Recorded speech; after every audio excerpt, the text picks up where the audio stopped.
Assalamualaikum warahmatullahi wabarakatuh. Saya akan memaparkan penjelasan tentang perjalanan pendidikan nasional Indonesia berdasarkan filosofi Ki Hajar Dewantara. Pengetahuan ialah kekuatan yang dapat merubah kehidupan kita. Dalam pertumbuhan dan sejarah kehidupan, pengetahuan merupakan hal yang membuat peradaban manusia berkembang. Proses tersebarnya pengetahuan ini dapat dianalogikan bahwa telah terjadi proses pendidikan pada saat itu. Karena tujuan utama dari pendidikan pada masa ini adalah mempersiapkan anak untuk bertahan hidup, maka masyarakat pada masa ini juga belum mempunyai konsep sistematis tentang pendidikan. Sebagian besar pengetahuan yang diajarkan berhubungan dengan bagaimana menaklukkan tantangan dari alam. Pada masa-masa selanjutnya pendidikan berkembang lebih kompleks, seiring berkembangnya pengetahuan maka pendidikan yang dilakukan juga semakin berkembang. Pengaruh kebudayaan luar juga berperan penting dalam perkembangan pengetahuan dan perkembangan pendidikan. Pada bagian selanjutnya akan diuraikan bagaimana perkembangan pendidikan yang memerdekakan peserta didik berdasarkan filosofi Bapak Pendidikan, Ki Hajar Dewantara. Pendidikan yang digaungkan oleh Ki Hajar Dewantara adalah pendidikan nasional dilaksanakan berdasarkan garis-garis, nilai-nilai negara, dan budaya nasional. Pendidikan bukan sebagai pengetahuan saja namun untuk mendidik pikiran anak-anak sehingga dapat memajukan kecerdasan batin dan melancarkan hidup pada umumnya. Pada tahun 1922, setelah kembalinya Ki Hajar Dewantara dari pengasingan merupakan cikal bakal pembuka pendidikan yang memerdekakan yang ditandai dengan berdirinya Taman Siswa.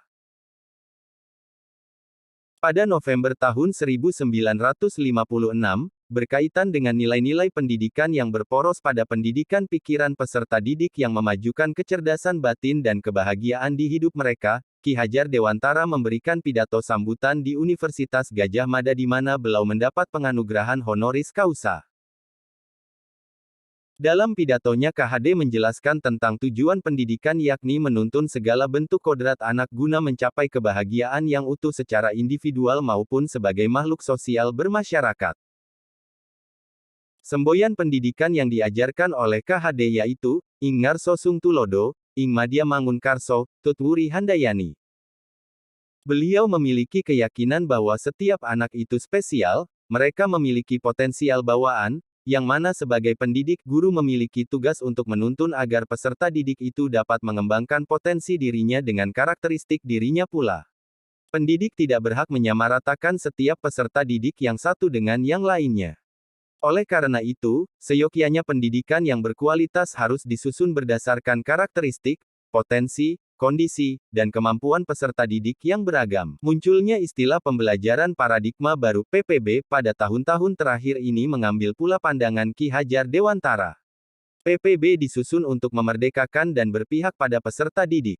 Pendidikan dilaksanakan dengan berpusat pada peserta didik atau student center, dan berdasarkan kebutuhan serta karakteristik peserta didik. Pendidikan paradigma baru, dalam satu siklus dimulai dari pemetaan standar kompetensi, perencanaan proses pembelajaran, dan pelaksanaan asesmen yang digunakan untuk memperbaiki pembelajaran sehingga mencapai kompetensi yang diharapkan.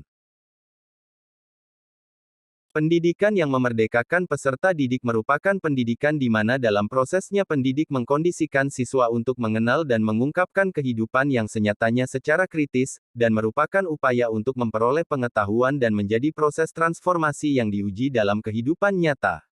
Setiap peserta didik harus memiliki kemerdekaan belajar karena manusia pada dasarnya mempunyai kemampuan belajar secara alami.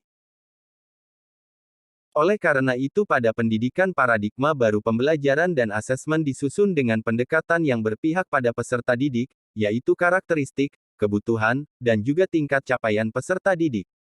Hal ini dilakukan karena setiap individu lahir dengan kodrat masing-masing, setiap individu memiliki cara berpikir, berperasaan, dan bertindak yang berbeda-beda. Itulah pemaparan terkait perjalanan pendidikan nasional Indonesia berdasarkan filosofi Ki Hajar Dewantara yang memerdekakan peserta didik, dengan argumen kritis dan reflektif tentang esensi pendidikan, yang menggunakan strategi mewujudkan pendidikan yang berpihak pada anak, disesuaikan dengan tahapan-tahapan perkembangan peserta didik dan kodrat mereka sebagai manusia, untuk mewujudkan profil pelajar Pancasila dengan alur pendidikan pada masa sekarang ini, yaitu pendidikan abad ke-21. Terima kasih. Wassalamualaikum warahmatullahi wabarakatuh.